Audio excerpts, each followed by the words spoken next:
तक्षक नाग डसने के लिए जब जा रहा था,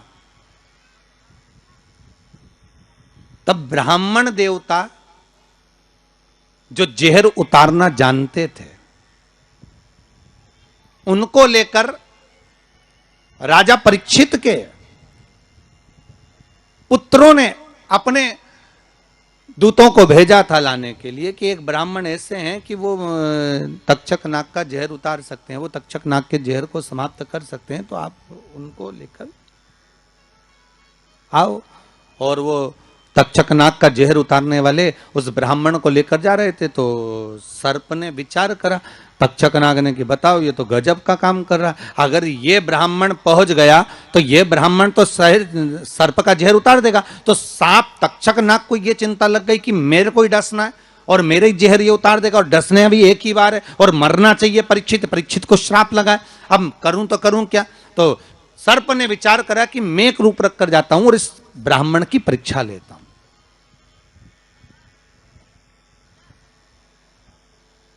सर्प रूप रख कर गया। भागवत आप लोगों ने श्रवण करी होगी।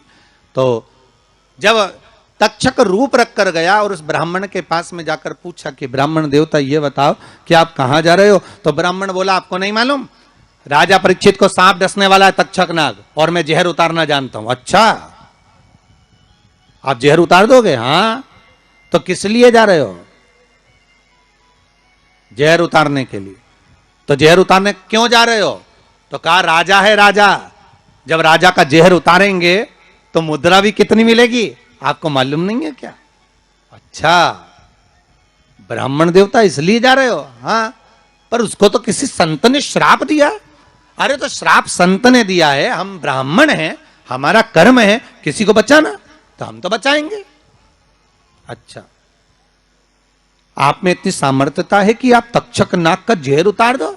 अरे तक्षक नाग आकर अगर मेरे सामने खड़ा हो जाए और किसी को डस ले तो यह पक्का है कि मैं जहर उतार सकता हूं। अच्छा, तो इतने में तक्षक नाग सामने बिल्कुल प्रकट हो गया और तक्षक नाग प्रकट होकर बोला बता ब्राह्मण किसको डसूं मैं?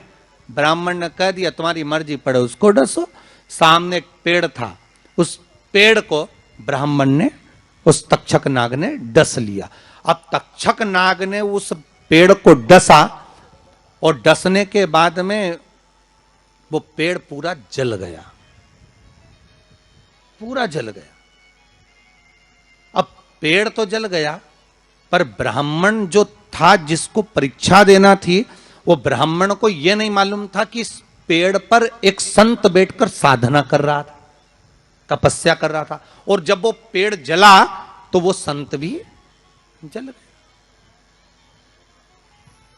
संत भी जल गया। अब जब संत जल गया, ब्राह्मण ने हाहाकार की आवाज जब सुनी तो आंखों में जल भर गया। आखिर हुआ क्या?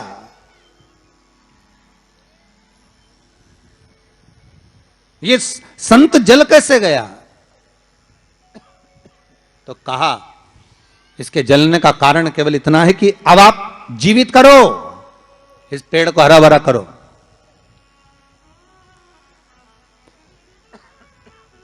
इस पेड़ को हरा भरा कर दीजिए।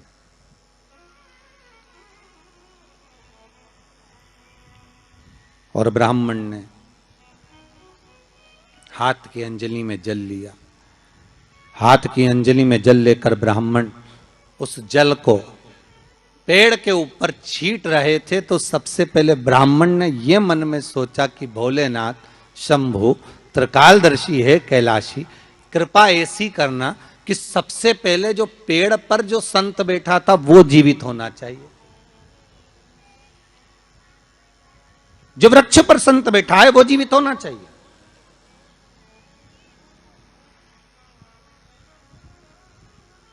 हाथ का जल ब्राह्मण ने जैसे ही छोड़ा, छोड़ते से ही पेड़ भी हरा भरा हो गया और उसके ऊपर जो संत बैठे थे वो भी जीवित हो गए। जीवित हो गए तो तक्षक नाग को ये लगा कि इसने एक जले हुए पेड़ को जीवित कर दिया, वापिस हरा भरा कर दिया, और इसने ऊपर बैठे हुए संत को वापिस जीवित कर दिया। तो ये पक्का है कि मतलब ये तक्षक नाग का जहर, मतलब मेरा जहर राजा परीक्षित को उतार सकता है। तो तक्षक नाग ने अपनी बात को पलटा और पलट कर कहा, महाराज जी हाथ जोड़कर निवेदन करता हूं, जितना राजा परीक्षित के पुत्र आपको धन देंगे उससे 1000 गुना धन मैं आपको देता हूं। ब्राह्मण ने कहा ठीक है, अगर दक्षिणा से बड़ी दक्षिणा हमको एक ही जगह पर मिल रही है तो फिर हमें जाने की जरूरत क्या। ब्राह्मण ने दक्षिणा ली, वापिस मुड़ गया। वो ब्राह्मण नरक गया होगा कि स्वर्ग गया होगा, जरा जम के बोलना हो, सुनाई देना चाहिए हमको। कहां गया होगा? नरक। काय में लिखा है? देवी भागवत में। शिव महापुराण की कथा कहती है, जिस पर दुनिया को विश्वास होता है, दुनिया को जिस पर विश्वास है, जिससे आज कोरोना महामारी के चलते हुए, इस कोरोना महामारी को देखते हुए, इस वायरस को देखते हुए दुनिया का विश्वास डॉक्टर पर टिका हुआ है।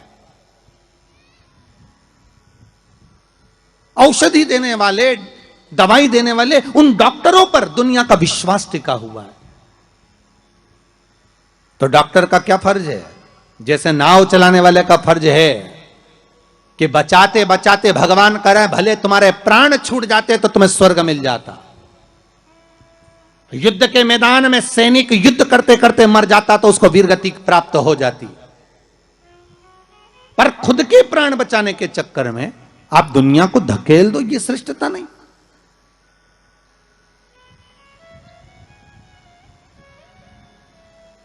ये इसमें श्रेष्ठता नहीं। जब तक उस शरीर में प्राण है, जब तक उस शरीर में श्वास है, डॉक्टर भी अपनी जान झोंक दे कि कैसे भी मुझे इसको बचाना है, चाहे कुछ भी हो जाए इसके प्राण बचना चाहिए। फिर धन मूल नहीं है, फिर संपदा मूल नहीं, फिर सत्ता मूल नहीं है।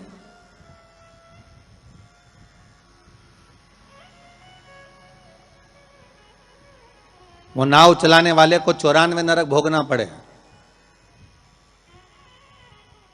जिस ब्राह्मण ने दक्षिणा ज्यादा लेकर राजा परीक्षित को नहीं बचाया, चले गए। जब भगवान ने विद्या दी है, भगवान ने ज्ञान दिया है, भगवान ने विवेक दिया है और तुमको उस लायक बनाया है कि आप 4 लोगों को पढ़ा सकते हो, आप 4 लोगों को आगे बढ़ा सकते हो, आप इसका सम्मान कर सकते हो, आप इसको अग्रण्यता प्रदान कर सकते हो, आप इसको विवेकता दे सकते हो। और आप उस विवेकता को ना देते हुए अगर आप अपने उस वैभव को छुपा रहे हो और उससे वंचित कर रहे हो दुनिया को, तो फिर भगवान छोड़ने वाला नहीं है।